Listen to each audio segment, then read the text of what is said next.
Think about a familiar experience. It's 3 a.m. You suddenly wake up. The room is quiet. Nothing seems wrong.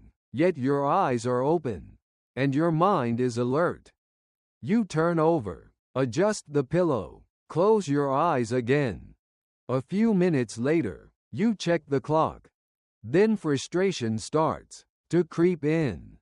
The harder you try to fall asleep, the more awake you seem to become. Most people over 50 assume the problem started right there at 3 a.m. But what if we've been looking at the wrong part of the day? What if you don't have a sleep problem, but a timing problem? What if the reason you're lying awake tonight actually started many hours earlier? Because one of the biggest sleep mistakes adults over 50 make often happens long before bedtime. And once you understand that, many of the sleep struggles that seem mysterious begin to make a lot more sense. The next morning arrives. You feel sluggish. Maybe you pour an extra cup of coffee just to get moving. By mid-afternoon, your energy seems to disappear. The book you were reading feels heavier than it should. The walk you planned suddenly sounds less appealing. Even simple tasks seem to require more effort than they used to. You feel like a smartphone running on 5% battery. At that point, most of us start looking for solutions. Maybe we buy a new pillow, darken the bedroom, or reach for sleep pills and melatonin gummies. And while some of those things might offer a temporary fix, they all focus on the same part of the day: nighttime. But the truth is, your sleep after 50 is often shaped long before the sun goes down, during the hours when we're fully awake. And that matters for reasons far beyond feeling tired. Many of us want to stay active and independent for as long as possible. We want the energy to travel, work in the garden, take walks, carry groceries, and enjoy time with the people we love. But all of those things depend on recovery. When your body doesn't restore itself properly at night, everything becomes harder. During the day, energy drops. Physical activity feels more demanding. Motivation fades. Sleep is not separate from healthy aging. It's one of the foundations that supports it. So what is actually changing? Deep inside the brain is a biological timing system that helps regulate when we feel alert and when we feel sleepy. For much of our lives, that system works remarkably well. But over time, its signals can naturally become less precise. Think of an old wall clock. It still works, but it may not keep perfect time the way it once did. The same thing can happen with the body's internal timing system.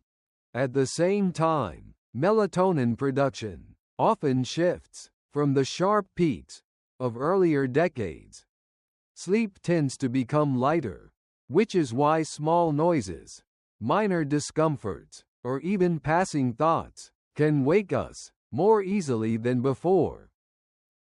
But there is another piece of the puzzle that many people never hear about. It's called sleep pressure. Think of it like an hourglass. From the moment you wake up, the sand begins to collect. Throughout the day, your body gradually builds a natural drive for sleep. By evening, that pressure helps carry you into a deeper and more restful night. In this stage of life, however, this process can become less efficient. The pressure may build more slowly, and sometimes it doesn't remain strong enough throughout the entire night. When you wake up at 3 a.m., it feels like the problem began at 3 a.m. But often, that's simply when you notice it. The sand in the hourglass may have simply run out too early. In a very real sense, your nighttime sleep is often being shaped by the signals your body received during the day. And once you understand that connection, sleep stops feeling like a nightly battle and starts feeling like a system you can work with. The good news is that supporting this system doesn't require expensive products. In fact, one of the most powerful tools available is completely free. The first signal your body needs is morning light. Within the first hour after waking, try to spend some time outdoors. You don't need a complicated routine. Step onto the porch, walk around the neighborhood, water the plants. Sit outside with your morning tea.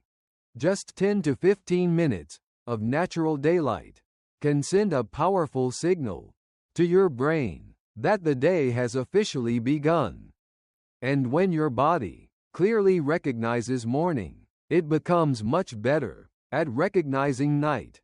Many people spend hundreds of dollars trying to improve their sleep. Yet one of the most important signals their brain needs every day arrives free with the sunrise. The second signal involves protecting your sleep pressure.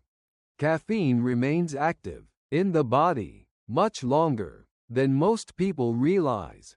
Even when it doesn't prevent sleep entirely, it can interfere with the deeper stages of sleep that leave us feeling restored.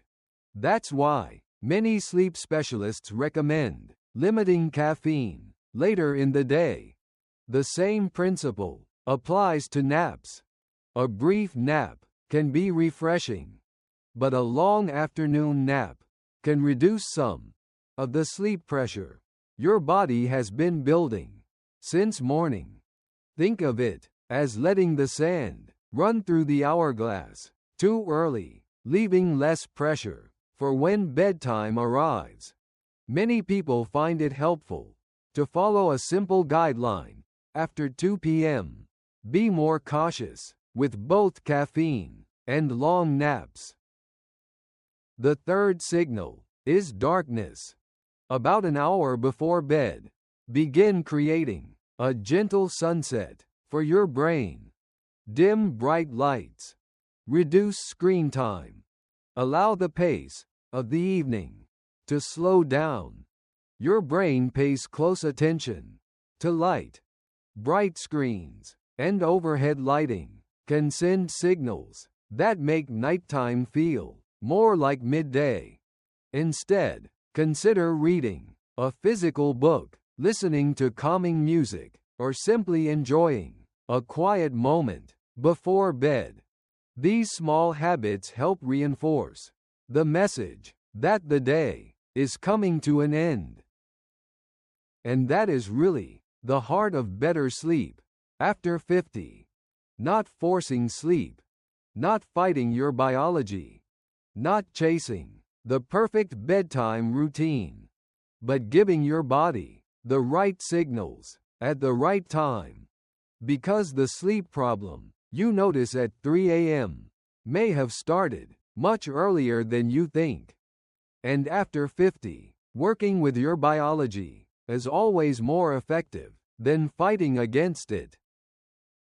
If this conversation helped you see sleep in a different way, consider sharing it with someone who may be struggling through another restless night.